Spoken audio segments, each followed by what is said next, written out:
Welcome everyone to today's webinar, Powerful New Approaches to Improving Customer Journeys. I'm Rachel and I'll be your webinar chairperson today. I'm delighted to welcome two brilliant industry experts on this subject. Maurice Pentle from the Customer Experience Foundation. Welcome back, Maurice, to our webinar programme. Thank you so much. It's lovely to be back.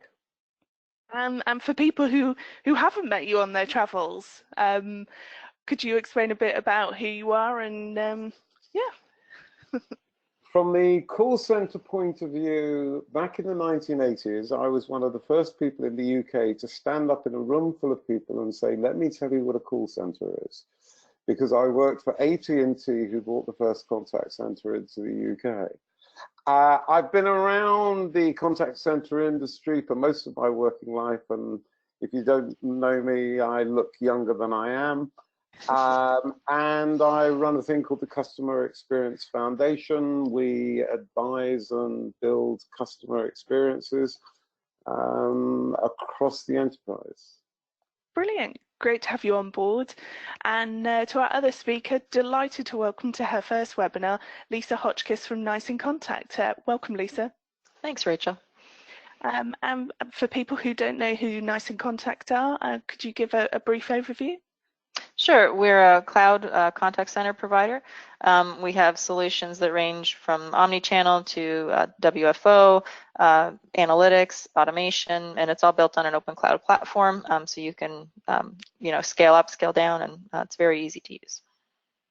Brilliant. So just a reminder to everyone that we are taking a recording of today's webinar. That will be available later on this afternoon, usually about an hour after the webinar on callcenterhelper.com/recorded-webinars. We are doing our usual chat room running alongside us. We've already got quite a few people live in the chat room, so join in the discussion on callcenterhelper.com/chat. An added bonus of being in the chat room is that you can download a copy of both our speakers' slides. There's lots of information on there, so definitely recommend logging in to download them, and you can download a chat log later on today. We're also doing our very, very popular winning tip on the webinar for the best tip. You can win a bottle of champagne, box of chocolates, or an Amazon gift voucher. You just need to write #question to ask our panel a question, or #tip to share your tips for improving the customer journey. So before we begin, I'd like to launch our first poll, which is, when did you last carry out customer journey mapping? Was it in the past week, past month, past year, past 5 years, or never? So let me just launch that now. There we go. So Maurice, what do you think people are going to say? I suspect that people do it quarterly or monthly, but probably it's going to prove to be annually. So a few more responses collecting in, and I'll close it and share the results. So 31% in the past year, 29% have said never, 26% have said in the past month, 10% have said in the past 5 years, and 5% in the past week. Lisa, was that something that you would have expected? I'm a bit surprised with how many have never done it, to be honest. It's something that, from my experience, it's usually done at least once a year to kind of see, the trends and things changing over time. So that was a bit of a surprise for me. Yeah, and Maurice, would you agree with that? I think it's frightening for those organizations in the last two groups. If you haven't looked at your customer journey in the last 5 years, or never, which is what, 39% of our audience, you're probably significantly at risk as an organization. Well, I think great opportunity to hand over to you, Maurice, to share your ideas and everything. So I will make you the presenter. Okay, and hopefully I will now share my screen and you will be able to see some slides. I can, yes. And my apologies, everybody, for starting on such a down note. The end of 50% of the organizations was not what I was expecting to start this with. So I'm going to talk about improving customer journeys and what's going on. Part of what I do for a living is I'm constantly looking ahead at the next trend. What I'm about to share with you represents an understanding of work that is ongoing within my organization and that I do personally, the use of AI, constant discussion with people who operate businesses. And I'm going to talk about 4 things. And the first thing I'm going to talk about, we've called customer experience 2. I'm sure someone will come up with a better name for it very, very soon and claim it was their idea. But it's basically about thinking about customer journeys in terms of microseconds, and I'm going to give you some examples of that. I'm going to give you a little insight into how we see that changing customer journeys by 2021, and how does that change the life of the contact center, and then what steps we can take tomorrow. I hope I'm going to give you some insights into that over the next few minutes or so. So what is CX2 or customer experience 2? It's a major change. And the major change is really this. For a very long time, we've been bombarded by much more data. But that data hasn't actually really become insight. And the reason is that we've been unable to organize it in such a way that helps us to use it as a way of understanding, to cut through the noise and actually get a clearer picture. But CX2 is about a level of customer experience understanding that for some organizations is within their DNA. We're now living in a world where I can predict that a 0.7 of a second delay of hesitation in a certain kind of phone call means a 90% chance that you are going to say no to something. I can also imagine a conversation within which I might be describing to you as a customer of a retail organization who's phoned to complain about something being late or missing from your order, a situation within a couple of years where I might well be saying something along the lines of, I think what we should do is knock that item off your order, and perhaps I might send you some bananas, as I see that you're not taking enough potassium at the moment. We literally are moving to a point where our ability to know things and the question of how much we should know are both colliding. So on the one hand, life is going to get easier within the contact center. But on the other hand, what you're going to know about customers will create some really interesting conundrums about focusing more on the important parts of contact center operations. And in order to think about that, I just want to take you back to a brief bit of history. So 15 years ago, for those who don't remember, Fred Reichel came up with the ultimate question, would you recommend me? And this really represented the best practice of CX. To be clear, it was the first time anyone walked into a boardroom and said the customer was important. And that single question was fantastic at its time. And it was revolutionary in its way. And then that was followed as well, or an increased focus on customer sat. Then there was customer effort, and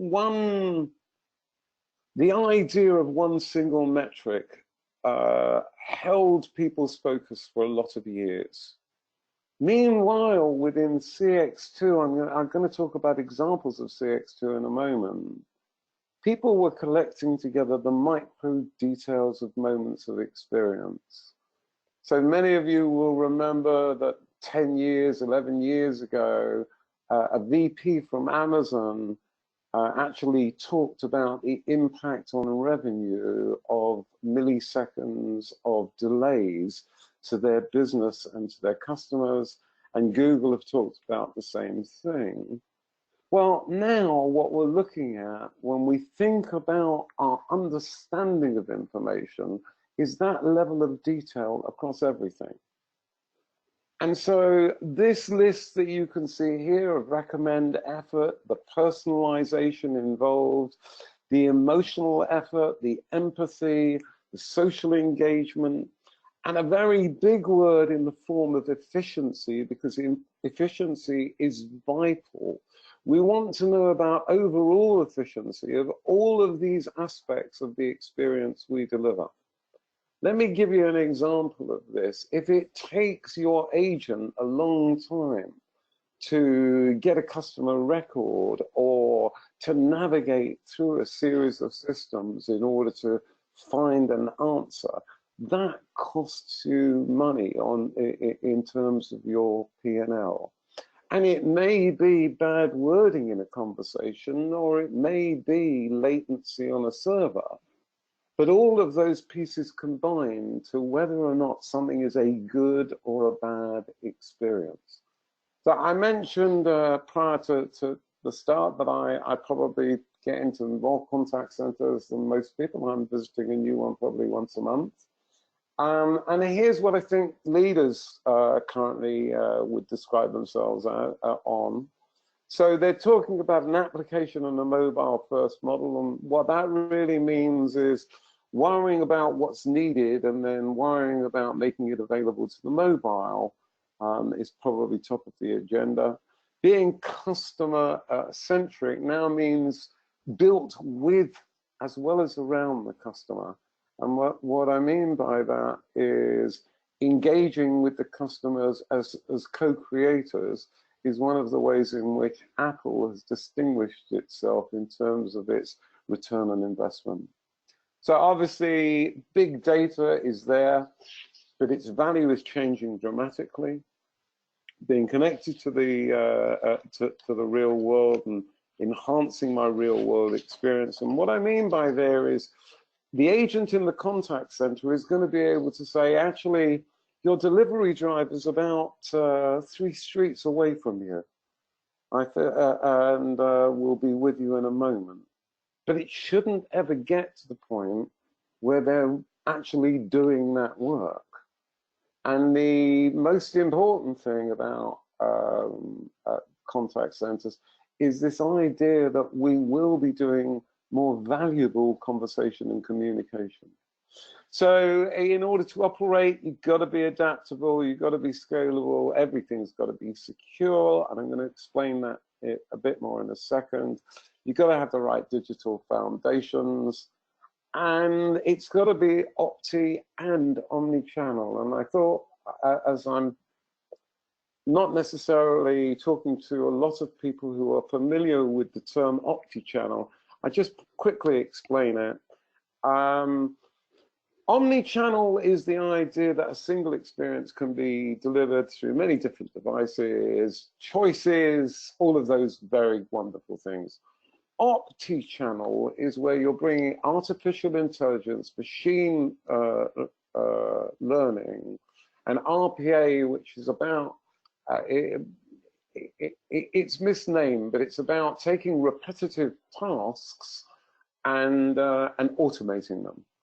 Yeah, and having those capabilities to actually drive engagement with customers and drive engagement with employees will change the landscape for contact centers dramatically by probably 2021.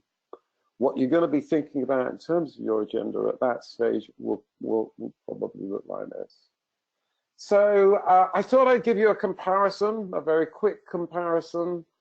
It's a terrible shock to see that Thomas Cook has gone. But I want to talk about thinking about them in relation to Disney. And in terms of Disney, they are the definition of an experience building organization. I'd like you to think about it for a second. They make films, which is an experience built. They do theme parks, they do holidays, they do hotels, they use RPA, they use artificial intelligence, they use machine learning to inform a layer of intelligence within their business that is driving outcomes and in improving the conversations they have with customers, whether that conversation is in a theme park or via one of their retail outlets. It's the same kind of thing. Experience, of course, is in their DNA. Most of you will know Walt Disney started by making cartoons, and so they've literally been building DNA. They've literally been building frame by frame from the very beginning. And it may interest you to know that they were one of the first organizations to use emotion recognition in order to see if people liked their movies. And as for Thomas Cook, they probably had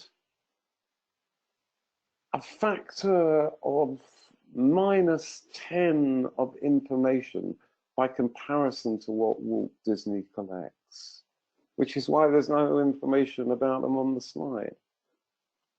They were so far behind what is now possible, and this is the challenge for retail. So I want to give you an example. That facial recognition stuff was from an outfit. I'm not going to spend too much time on what they do, but I'm going to give you a few insights into the field of the founder, who is a professor at MIT.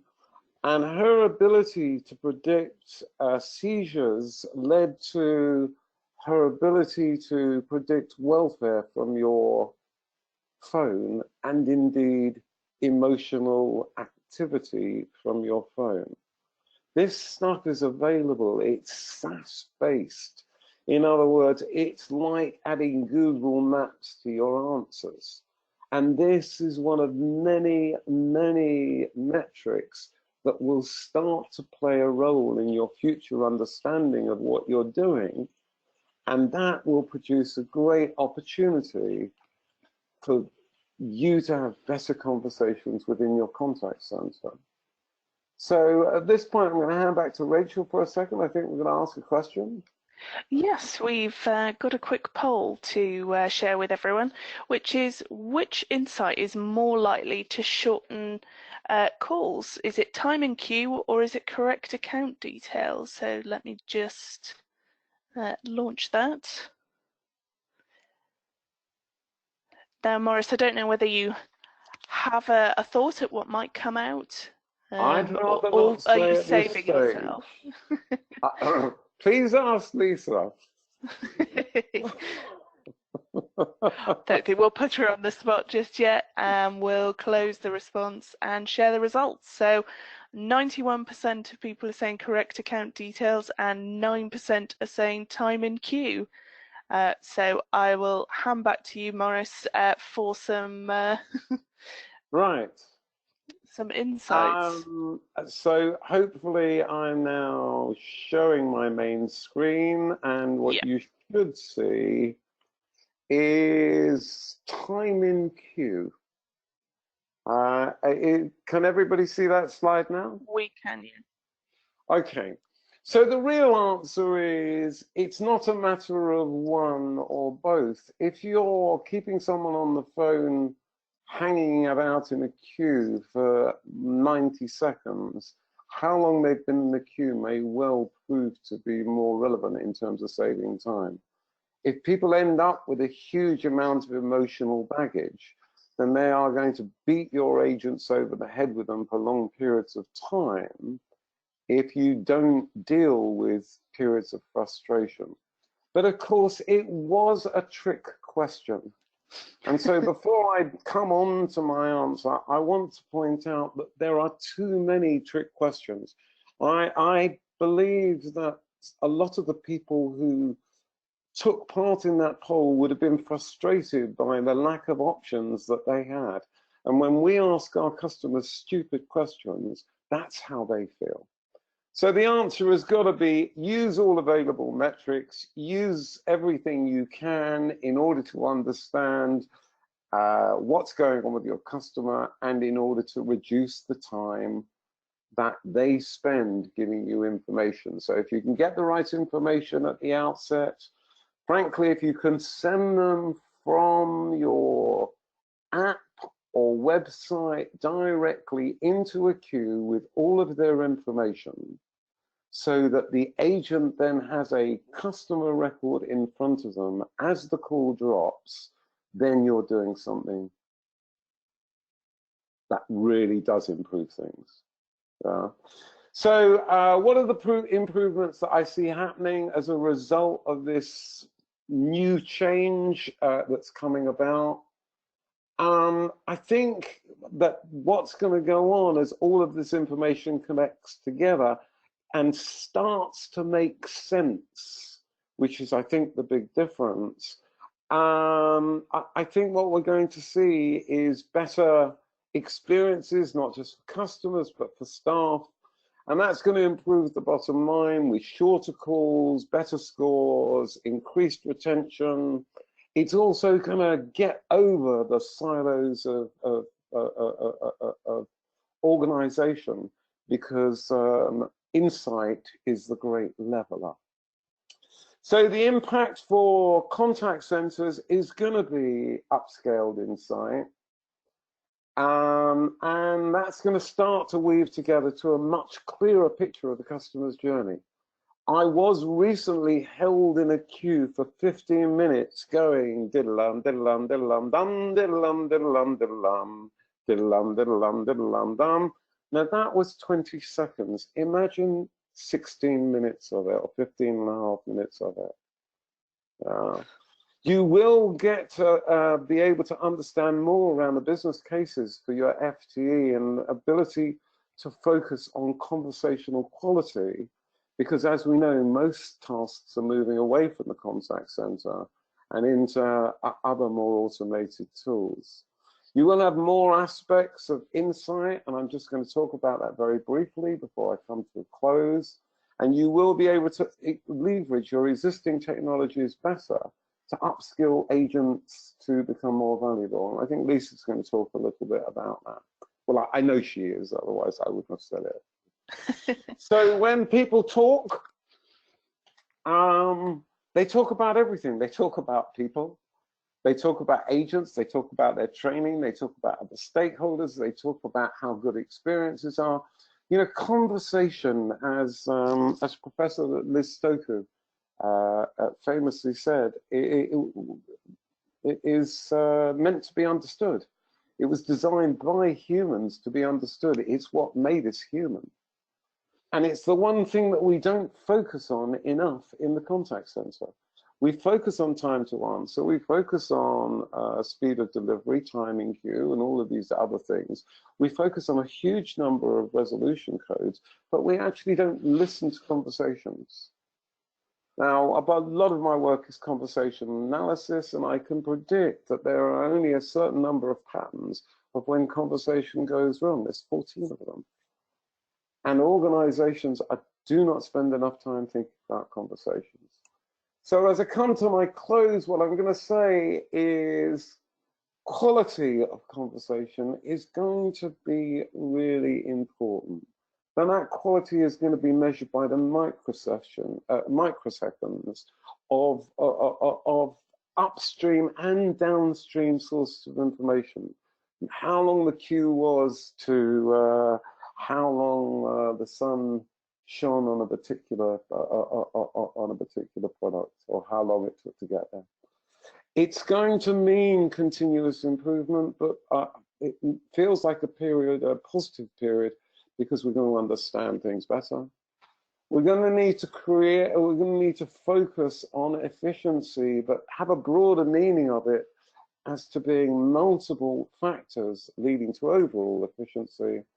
And finally, in terms of insight, the amount of actionable insight that you'll have available to improve contact, we're confident is going to increase over the next 2 years. And this will all start to make sense of these massive streams of data that perhaps seemed like a terrible thing for the last couple of years. And with that, at 20 minutes and 29 seconds, Rachel.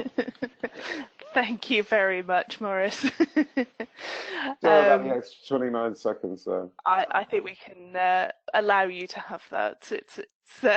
Thank you very much for very interesting insights.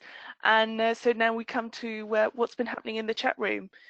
So we've had a tip in from David, who said, before beginning a journey mapping session, map a customer persona, as it's easier to get buy-in from the people in the room if they can visualize the customer and their requirements. Maurice, what are your thoughts on that one? I think it's a very, very practical approach. I think where traditional CX kind of reaches its boundaries is that when we build these personas, we don't give them real personalities. In other words, my typical customer A might be 53 from a certain socio-economic group, might have a particular behavior pattern in terms of their preferences of contact, but might also be socially media inactive, might be quite a jolly person. And it's actually matching and delivering empathy to customers based on understanding that I think gets the job done better. Thank you. So we've had a question in from Adam, who said, who in the company owns the project of customer mapping? Maurice, I'm going to come back to you again. So the short answer is the CEO owns the customer relationship. We're now coming to the point where customer experience is going to need to be working in partnership, not just with HR, not just with marketing, not just with sales, but with IT, as we collect the micro details about people's behavior, map it to the micro details of our infrastructure, map it to the micro details of our retail or business-to-business experiences, the milestones and maps of our projects and the way in which people work. So I think the role of customer journey mapping needs to be led by customer experience, but this is much more of a project that needs top-end sponsorship and needs to engage everybody. So David sent in a tip saying, in journey mapping sessions, as well as identifying the pain points and opportunities, it's also important to map the emotion of the customer during this touch point. Lisa, I don't know what your thoughts are on that one. I agree completely. And one thing, just to kind of go back to a bit as well on that persona. So this is especially true, the understanding what drives. So if you're a B2B situation where your customers actually know their business, understanding who that person is and how they can influence others as well. So are they an IT person, and can they influence the person who's got to approve the budget? And what's important to that IT person is, you know, it's going to help make their team more efficient, so they're going to look like a superstar. So it's you have to kind of take it to what's in it for them personally. And I think that you tie into that emotion question, where what's their vested interest, and is your product going to make them look great to their bosses, make them feel happier in their job, all those types of things. So it's kind of a bit of an overarching thing to consider as well. Thank you. So Dan's sent in a tip. He said, we actually ask our customers, what would you prefer, to have your call answered more quickly, but not necessarily by someone who can answer your query on the phone, or wait for longer in the phone queue and have your call answered by someone who can answer your query straight away on the phone. All the customers went from the second option. Maurice, I don't know what your thoughts are on that one.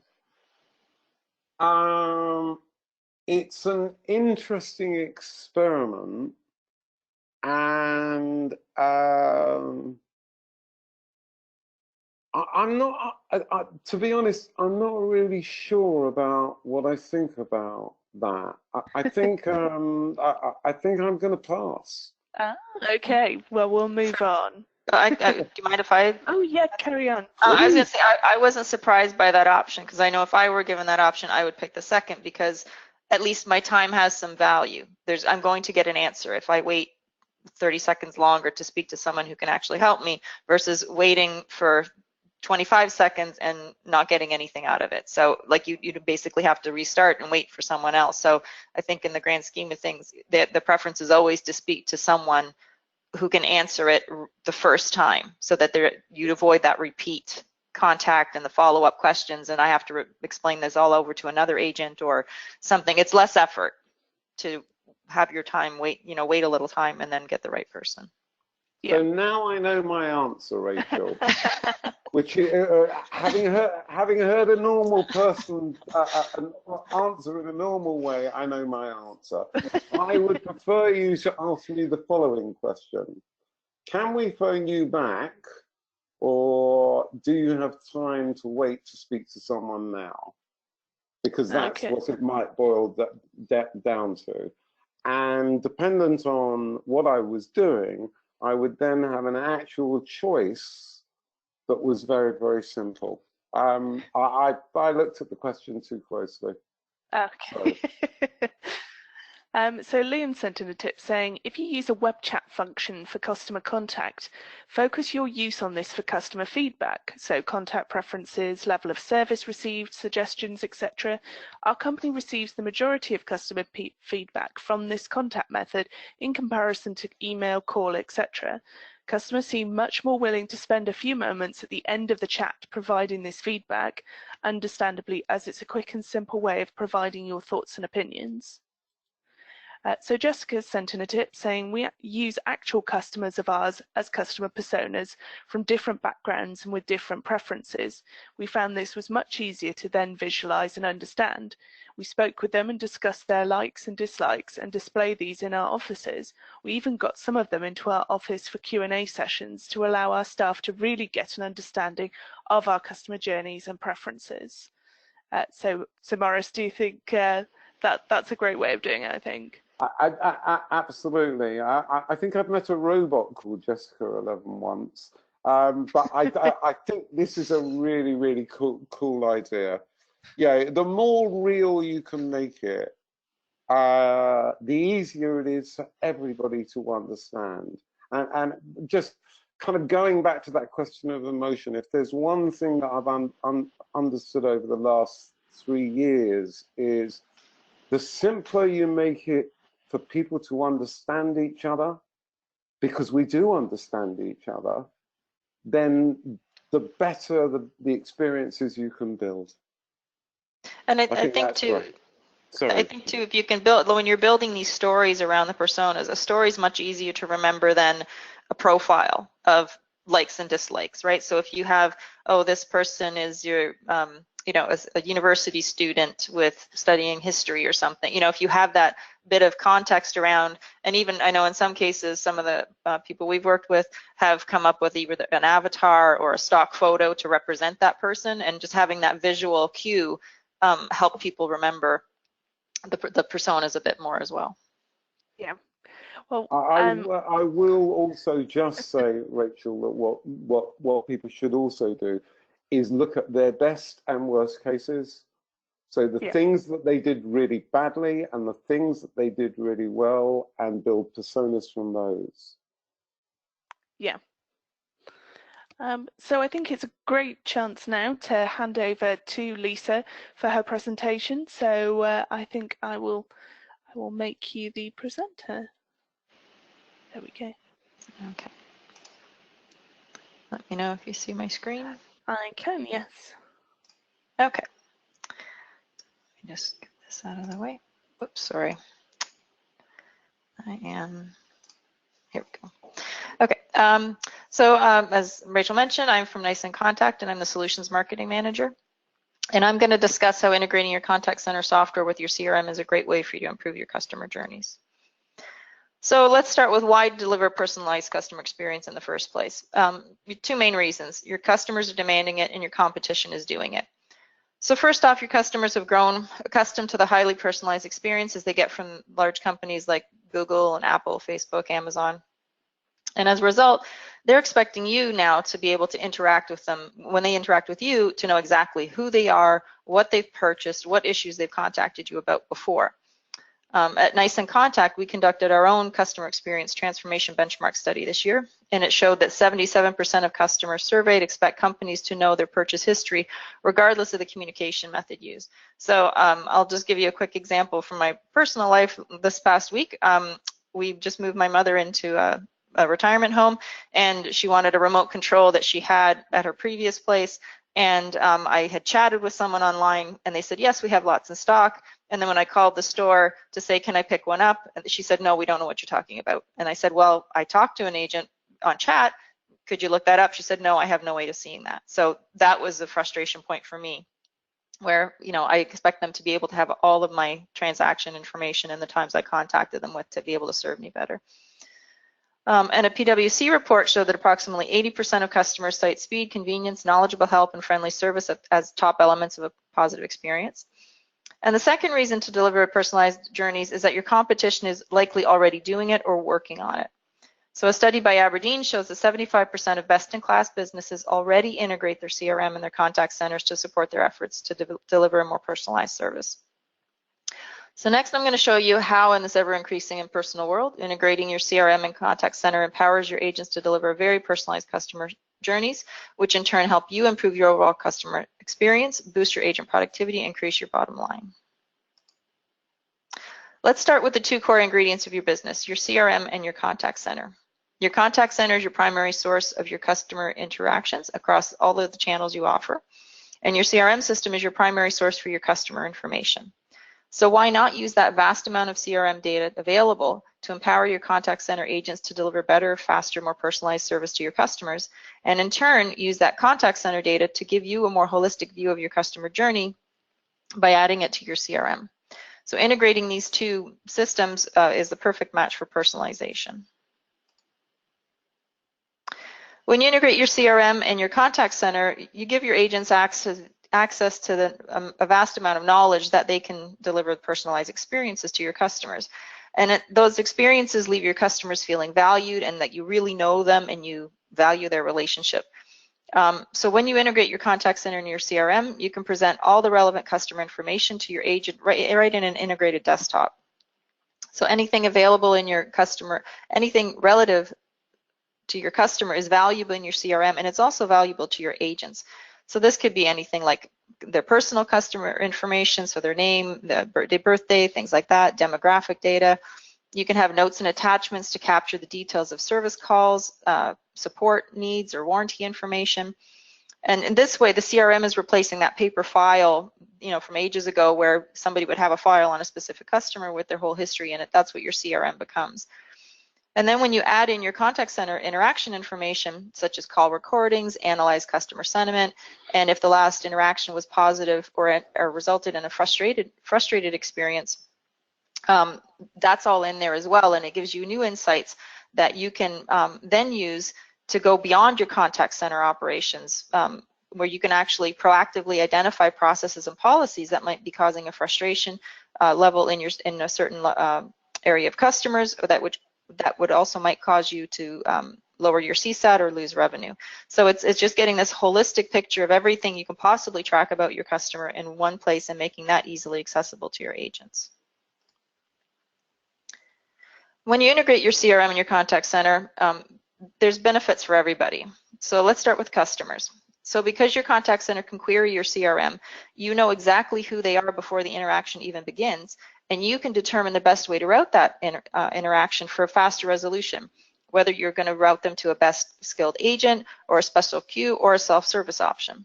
For example, if your CRM tracks your premium customers, say ones that paid for a service agreement or ones that are high volume purchasers, you can leverage your CRM data to ensure that those interactions are prioritized in the contact center queue and route them to a dedicated team for a higher level of service.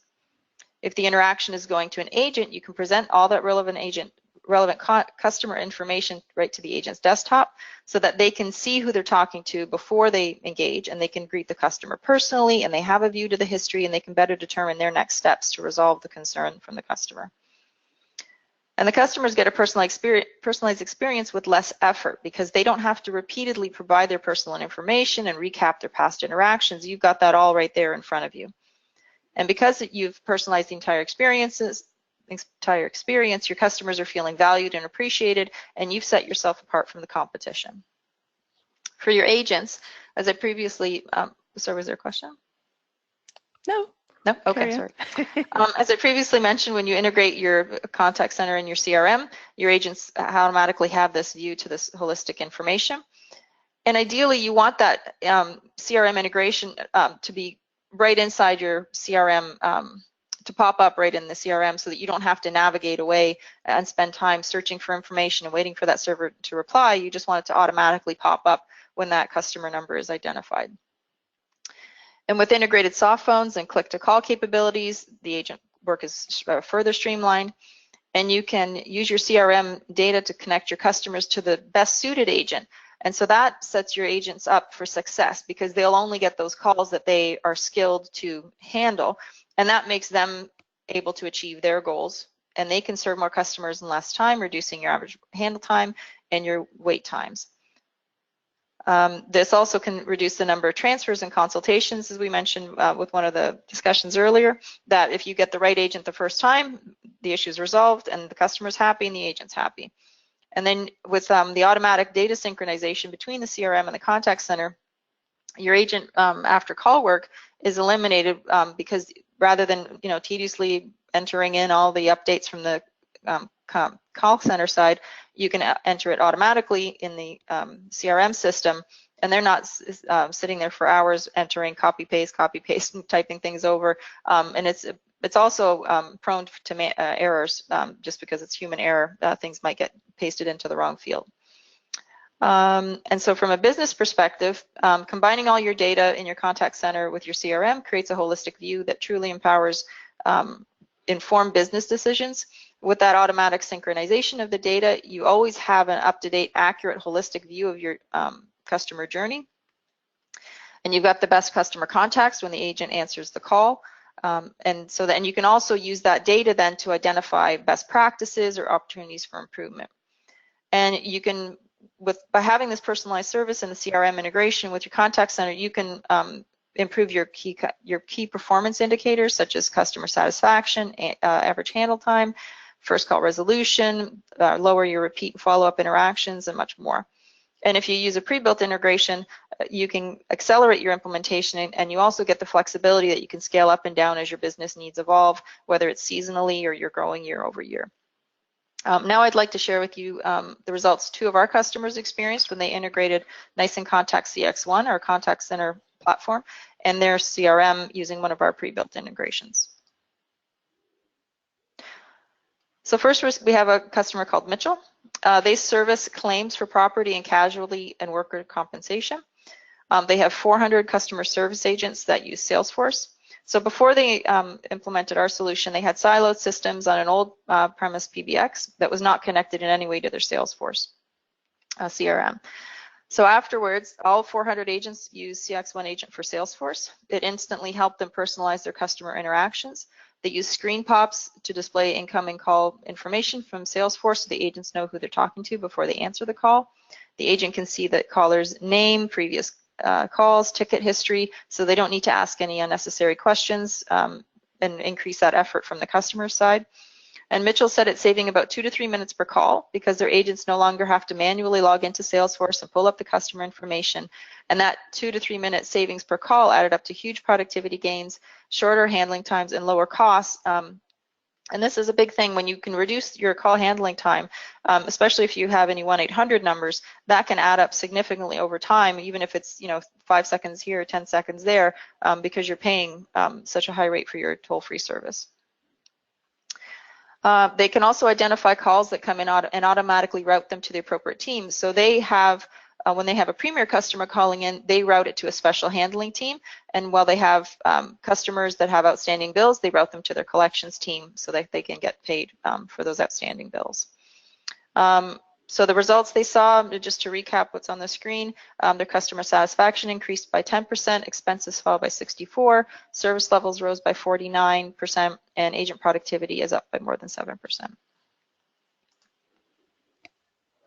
Our next customer we're sharing today is Swisslog Healthcare Solutions. They design, deliver, and develop best-in-class automation solutions for healthcare warehouses and distribution centers. They have 45 agents, and they provide 24/7, 365-day service to their clients, which include 3,000 hospitals in North America. So before our system was implemented, they had a dumb phone system. It was just ACD. They had just bulk data. They didn't have any insights into who was calling, why they were calling. They couldn't distinguish between their different customers that were paying for different service levels, and they were tied to their internal local structure, which was susceptible to interruptions. Their headquarters were in Denver, so they had an awful snowstorm, and they were offline for a few hours because they lost power in the city. And they also had no way to customize anything. They had no CRM integration. It wasn't even possible to integrate their CRM. And this contributed to their business units being disconnected because they couldn't share data across the different business units as well. So with CX1 Agent for Salesforce, their agents now have all the customer data as well as the past contact center interaction data right in front of them in one interface right from the first point of contact. For incoming calls, CX1 pulls the relevant customer information from Salesforce, and they automatically pops up on their desktop right at their fingertips so they can greet the customer by name and deliver that personalized experience. Their installation was quick and simple, and the interface was so intuitive that they were able to use a train-the-trainer model to quickly bring all of their agents up to speed. The integration enables them to automate case creation and queue monitoring, and they now have a comprehensive view of their customer history, and they're able to generate holistic reports to help drive better decisions. And they're able to triage, they were able to create a triage system using skills and queues that enables them to provide tiered levels of service to their premium customers versus standard customers, or the type of business they do with the company, and the priority of the interaction. So they have several different routes they send people to depending on what type of customer they are. So the results Swisslog saw was their wait times fell 30%. They were able to reduce their agent overtime by an average of 25 hours per year per agent. And those gains were a combination of having an improved schedule base to make sure that they weren't overstaffing, that they could predict their call volumes.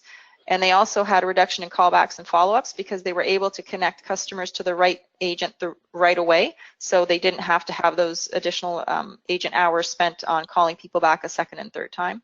They reduced their average talk time by 12%, and they reduced their average handle time by 16%. So at Nice in Contact, we provide pre-built integrations between our CX1 Contact Center cloud platform and 9 market-leading CRM platforms, including Salesforce, Oracle, Microsoft Dynamics, and Zendesk. So if you'd like to learn more about how Nice in Contact can help you personalize every interaction across every channel, every time, please go to niceincontact.com, and there's a chat option at the top of the screen, and that will connect you to one of our specialists. Now I'd like to hand it back to Rachel. Brilliant. Thank you very much, Lisa, for that. We're also asking, would you like to see a demonstration of the Nice in Contact solution? So I will put that poll online just to be able to do that. No, some really interesting case studies, kind of great to see how, it doesn't matter whether, you had 400 agents or 45 for Swisslog, how much improvements were made by using the technology and everything. Right, so I will close that down now. And yeah, so we'll go over to the top tips. which hopefully I'm sharing on my screen. There we go. And we've had a question in from Alexander who said, what are some of the best ways to gauge customer desires around multi-channel, AI and phone service? Is it focus groups, etc.? Lisa, I don't know whether you had any thoughts on that one. Well, I think right now, sort of the basic, everybody offers some type of phone service usually. So even just adding a quick question at the end of the call, was this your preferred method of contacting us? Just any kind of way you can have feedback from the customers, and whether it's through a survey that you're doing, would you mind spending 2 seconds just letting us know about this interaction? But yeah, the focus groups work well too. It's just a matter of how easily can you get those focus groups together and get their time. So usually the easiest ways are the quick surveys, 1 or 2 questions, and you get feedback that way. Thank you.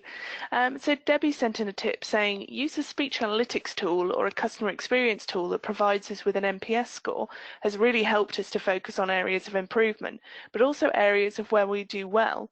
Sharing this knowledge with our agents has meant an uplift in performance in customer experience. Lisa, I'm going to come back to you. I'm sure you'd agree with that. Yeah, and I think it's just having that common goal, because it gives a bit of a team camaraderie, and you're all working towards improving that, and having something where if you reach a certain NPS score, maybe there's a team celebration or something because you've contributed to that. And that, I think that from the agent persona, if you will, that's what they're looking for, is what I do every day, helping in the bigger goal of the company. And I think when you've got that NPS score to help you gauge that, that's a real boost to their continuing efforts and the morale and everything. Yeah, thank you.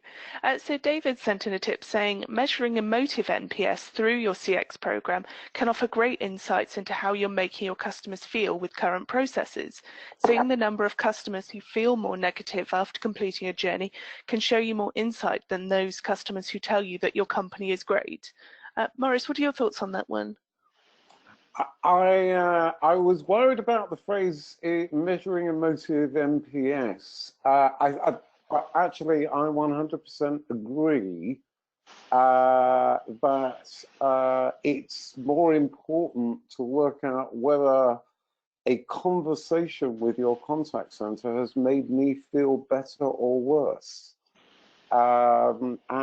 Just by reviewing those small things, you can improve your culture with small habits. We are emotional creatures, but the good news is that in a conversation, there are only 14 patterns of things that break down. We can start to see how our emotions are being dealt with within your CX program quite easily now. Yeah, and we have a product at Nice in Contact, Interaction Analytics, and in it we have this feature called frustration detection. So it's analyzing the speech and the tone and everything, and it will identify, is there a certain even a certain issue that's causing a problem. Say there's a common problem with a battery or something, that can be flagged that, oh, that's a frustration. So it's not just an issue within your contact center, it's an issue with your business, but you can share that information outside of the contact center to flag to the business, oh, we're seeing a lot of frustration around the battery replacement. And it can also identify agents that might be causing frustration that need a little bit more coaching. So it's again it's not just a one angle that we're taking the frustration detection from the customer. We're trying to identify the root cause of that frustration, and that's what that frustration detection feature does. Well, that platform actually allows you to do conversational analysis as well, which will speech analysis understands speech. Conversation analysis understands what's not said. Yes. Yes. Having the two together, having a platform like that's managing what's being said effectively, gives you the opportunity to gain a massive amount of additional insight. That I know you've been here to talk about nailing the CRM to the contact center, and that's so vitally important as a first step. But that second step that you're talking about there is really, really important as well. Yep. So Dan sent in a tip saying, we deal with many customer emails and usually this is fine, but when it's evident that the customer is getting frustrated, we always switch to phone. This allows you to express emotion and understanding towards the customer and often avoids complaints or escalations. So Leah's got a question saying, any CRM solutions that a company could use to transition out of a homegrown CRM? Lisa, I don't know whether you wanted to take this one. Yeah, that can be, usually you want to have a consultant or a partner you're working with, and the CRM companies, the ones that are, out-of-box CRMs, if you will, they can help you with that transition, but what your concern is there is making sure that you don't lose any of that data you already have in your CRM, your homegrown, when you make that transition. So I don't think it depends what's in there, what you're tracking. If there's a comparable field, it's a mapping one-to-one, it's quite easy. But if there's something that you're uniquely capturing in this homegrown one that might take a little bit of customization to make sure that everything's transferring over properly to that new one. So I would recommend you engage either a partner or a consultant in that manner to look into that more. Great, thank you for that. So we've had a tip in from Liam who said, for any contact that will take longer than a few minutes, always present the option of contacting the customer back with the resolution. We institute this as a standard in recent times, and whilst in many cases customers will not take up the option, the fact that it has been offered and the customer considered seems to have a positive effect on the waiting necessary for the customer. Maurice, I believe that this is the question that you were saying. If you treat people as they were members of your own family and you say to them, do you want me to find out and come back to you? That's what you'd say to your nan. There is I forget who did it, but treat people like your mum is a really good way to build trust. And to make this absolutely plain to everybody in the call center market, that conversation that you have with a customer is the single most valuable piece of marketing you have. It's one-to-one marketing, and it says, can I trust you? Are you reasonable? Can I rely on you to respect my privacy and a whole series of other things? That is marketing at its highest value on a one-to-one basis. So steps like this, I think, are absolutely brilliant. Well done, Liam and his colleagues, whoever came up with that one. I think that's great. But I think too, it gives the customer a sense of empowerment, right? So you're not just stuck in this endless queue. And even if they turn down the option, it's like, oh, well, I was offered, I'm making the decision to hang on, or I'm going to make the decision to have you call me back. It's that, again, it's these subtle nonverbal things that you can do to make the customer feel valued. Like we're not just going to make you stay online for 20 minutes. We're going to give you the option that we could call you back at a time that's convenient for you. I think that's a great approach. Yeah. So we've got time for one more tip, saying from Alexander, who says, our hospital has a patient and family council that speaks as a representative to the customer experience. This has provided a candid view at their experience. This also speaks to the level of empathy from our agents, which is a vital portion of the relationship building. So yes, as I said, unfortunately we've reached the end of our webinar, or the top of the hour, and I'd just like to say, if you could put in the chat room in 1 or 2 words, what did you like best about the webinar? Today's winning tip is we bought from Laura, who says, we bought in some of our customers and non-customers, whoever we could get to participate in the community, so we could watch them use our product. Oh, sorry. I've skipped on. All employees were required to participate, and it was a really cool experience. This really gave everyone a chance to see customer pain points. So Laura will be in touch after the webinar. Just a reminder, we have our survey to complete. It's 5 questions long, so if you could just complete that, that helps us improve our webinar program. A reminder that there is a recording available later on this afternoon, and it will be sent out to you. And we'll be back next week with how to gamify your contact center and motivate advisors. So I'd just like to say thank you very much to our 2 brilliant speakers today. To Maurice Pentle, thank you so much for joining us. Thank you, Rachel. I hope I hope I gave people something of value. Really interesting insights. And to Lisa Hotchkiss from Nice in Contact, thank you very much for joining us as well. Well, thank you. It was a pleasure. And some brilliant insights from you as well. So thank you very much, and we will see you all next week. Thank you. Thank you so much, Bye. and goodbye. Bye.